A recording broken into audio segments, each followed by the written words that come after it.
Bismillahirrahmanirrahim. Assalamualaikum warahmatullahi taala wabarakatuh.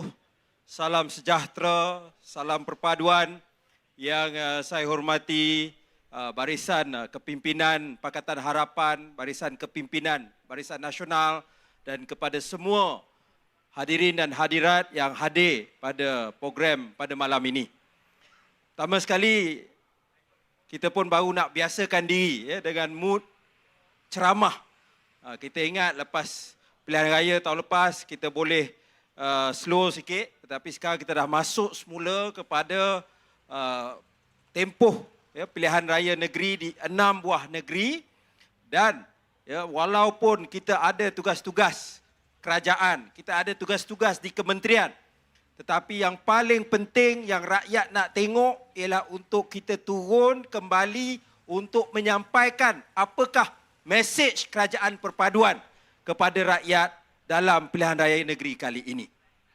Saudara-saudari yang saya hormati sekalian, saya mula-mula bertanding tahun 2008. Waktu itu saya bertanding umur 26 tahun di Dun Sri Setia di dalam Selangor.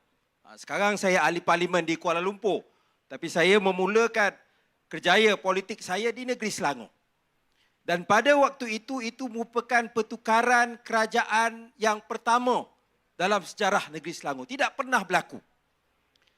Dan kita telah saksikan dalam tempoh sejak 2008 sehingga hari ini, kita telah dapat mencipta satu kerajaan yang telah berpegang kepada konsep untuk berkongsi kekayaan negeri ini dengan rakyat. Sebagaimana tadi disebut oleh beberapa penceramah, Selangor merupakan penyumbang terbesar kepada KDNK, kepada ekonomi negara. Dan yang paling penting, Selangor berkongsi kekayaan ini kepada rakyat, khususnya golongan yang paling miskin.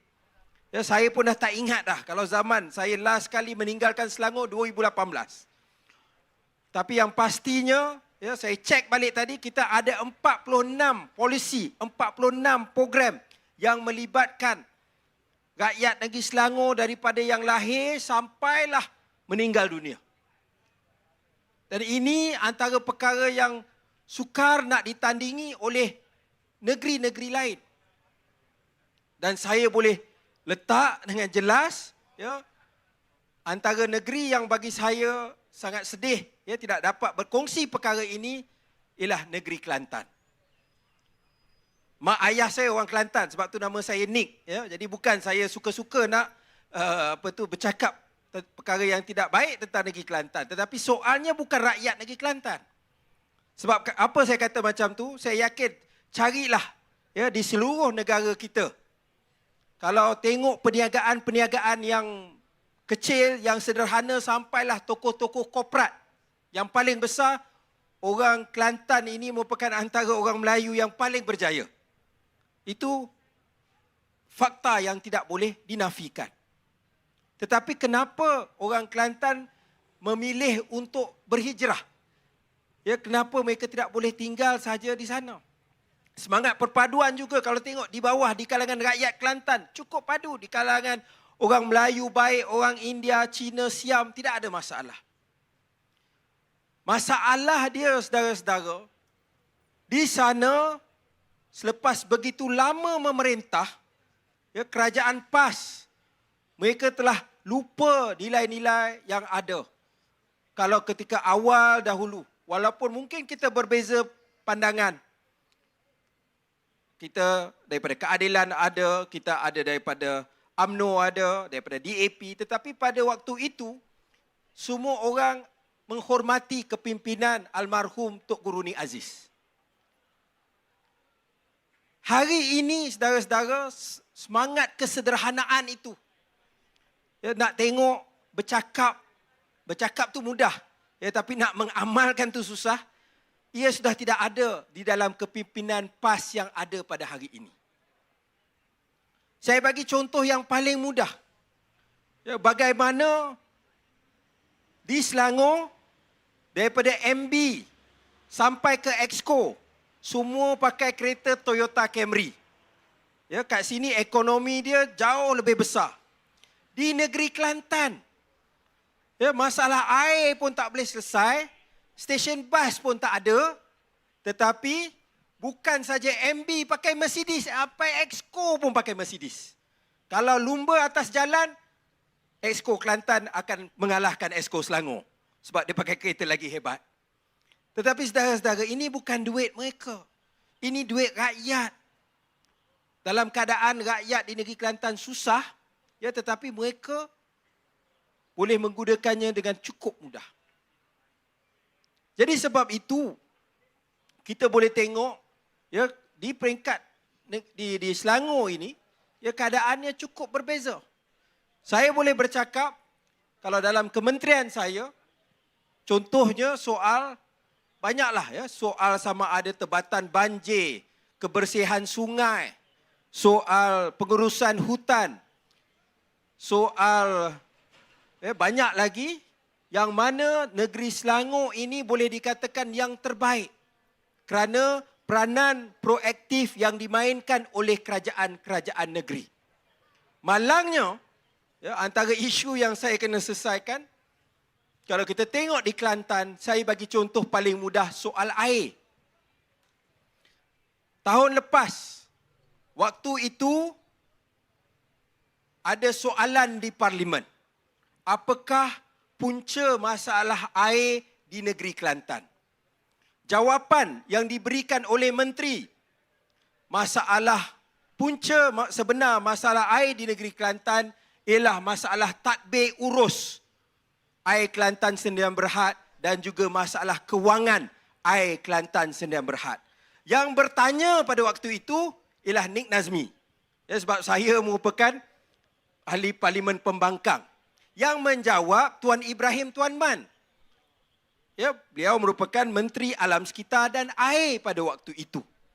Ini bukan jawapan yang dibuat oleh Suara Keadilan atau utusan Malaysia, tetapi jawapan yang diberikan oleh timbalan Presiden PAS yang bertanggungjawab ke atas air sendiri.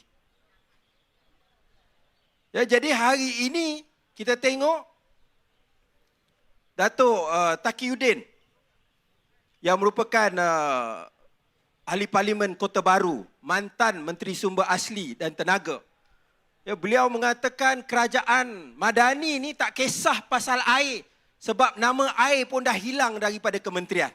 Ya, kementerian saya nama dia Sumber Asli, Alam Sekitar dan Perubahan Iklim. Saudara-saudara, dia bukan soal nama. Dia soal selesai ke tidak masalah ni. Kelantan tu ada air Kelantan Sdn Bhd. Dah berapa lama, kenapa semakin hari semakin teruk? Waktu saya balik ke kampung, saya ingat kecil-kecil dulu ke Kota Baru, tak seteruk ni, masalah air okey, isu air okey. Tapi hari ini, ya, bayangkan pelabur nak datang nak buka. Mereka tak berani nak buka di negeri Kelantan sebab kena belanja lagi nak cuci air itu. Kalau mereka buka di Selangor, tak ada masalah. Dan hari itu, Saudara Rafizi pun ada di dalam mesyuarat ketika kita membincangkan soal air. Bila Yang Amat Berhormat Perdana Menteri Datuk Seri Anwar Ibrahim sendiri mengumumkan Kerajaan Persekutuan sanggup untuk membantu kerajaan negeri. Ya, walaupun isu air ini banyak kuasanya terletak di kerajaan negeri. Mereka datang dengan wish list 8 bilion ringgit. Kita pun terkejut. Ya, negeri lain pun ada masalah juga tapi tak minta sampai 8 bilion. Keperluan di Kelantan ni sekitar maksimum pun plus minus 700 juta liter sehari. Maksimum lah. Rupa-rupanya dia minta hampir 3,000 juta liter sehari. Air pun dia nak sakau. Itulah gila tak gila. Jadi itu kita kira-kira 1 bilion pun sebenarnya dah banyak masalah dah boleh selesai di negeri Kelantan. Dan kita ada bukti. Ya, bagaimana dah tular online, dokumen, ya, kalau ikut syarat daripada SPAN, Suruhanjaya Perkhidmatan Air Negara, projek-projek air ini perlu ditender secara terbuka. Yang ada kuasa untuk override ini, dan saya tidak pernah guna kuasa tersebut, hanyalah menteri. Rupa-rupanya 2 kali air Kelantan Sdn Bhd mohon kepada menteri untuk buat pengecualian, untuk minta buat rundingan terus. Dan yang projek kedua, rupa-rupanya dia dah mula buat kerja. Dah buat kerja dulu. Dia tak secara rasmi, tak award lagi, tapi dah bagi kerja kat company ni, jadi terpaksa juga award kepada company tersebut. Jadi mana kita tak tengok masalah dalam isu air di negeri Kelantan. Jadi kita kena tahu, dalam soal agama kita ni, bila kita cakap pasal ibadah, kita cakap pasal Islam, tak payah nak cakap negara Islam. Kalau soal nak menyucikan diri itu pun tak selesai lagi. Masalah air, ibadah, asas ini pun tidak dapat diselesaikan lagi, saudara-saudara. Jadi sebab itu, ya, apa yang saya nak katakan, kita jangan ikut permainan Perikatan Nasional. Mereka kerja dia hari ini kita tengok TikTok mereka, tengok video mereka hanya nak membakar sentimen kaum dan agama. Betul atau tidak? Itu saja yang dia tahu sebab dia tak ada modal lain. Dan mereka memainkan sentimen daripada awal hari itu bahawa mereka nak bakar. Dan hasrat dia ni kalau masuk PRN, dia kata kalau kita dapat rampas Selangor, dia kata lepas itu kerajaan perpaduan akan tumbang. Saudara-saudara, kita ni ditubuhkan sebab selepas PRU 15 tidak ada mana-mana parti yang dapat majoriti. Maka Pakatan Harapan, Barisan Nasional, GPS dan parti-parti lain, kita ambil tanggungjawab ini demi negara ini selepas ketidakstabilan yang kita lalui untuk kita membentuk kerajaan perpaduan. Perikatan Nasional juga ditawarkan masuk tapi mereka tidak setuju. Kalau dah tak setuju, duduk diam-diam jadi pembangkang yang baik. Tapi kerja Perikatan Nasional ni saudara-saudara, apa dia nak buat? Dia nak ikut tebuk atap sekali lagi. Cukuplah. Ya, negara kita lalui ketidakstabilan sebelum ni. Kita cukuplah. Kita pastikan ya, kerajaan perpaduan, Pakatan Harapan dan Barisan Nasional ini dapat mempertahankan Selangor dan dapat menunjukkan prestasi yang terbaik dalam 6 PRN ini. Boleh atau tidak?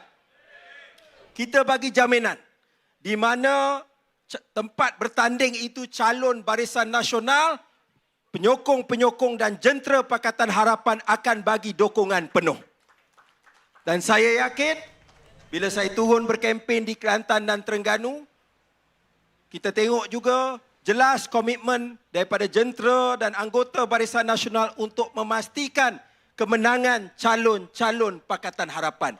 Dan saya yakin kalau kita tunjukkan kerjasama yang erat ini, insya-Allah ya, kita akan menunjukkan kejayaan yang besar dalam PRN ini. Sebab akhirnya saudara-saudara, tuan-tuan dan puan-puan yang saya hormati sekalian, kita kena fikirkan masa depan macam mana yang kita nak untuk anak-anak kita. Adakah kita nak anak-anak kita dapat bergerak ke depan, dapat peluang yang baik dalam hidup dia, ataupun mereka terus ke belakang ya, dan mundur ke belakang. Itu sudah tentu bukan pilihan kita. Jadi dalam pilihan raya negeri kali ini, saya berharap kita semua dapat memberi sokongan penuh kepada calon-calon kerajaan perpaduan dan kita mempertahankan Selangor. Boleh atau tidak? Sekian, wassalamualaikum warahmatullahi taala wabarakatuh. Terima kasih.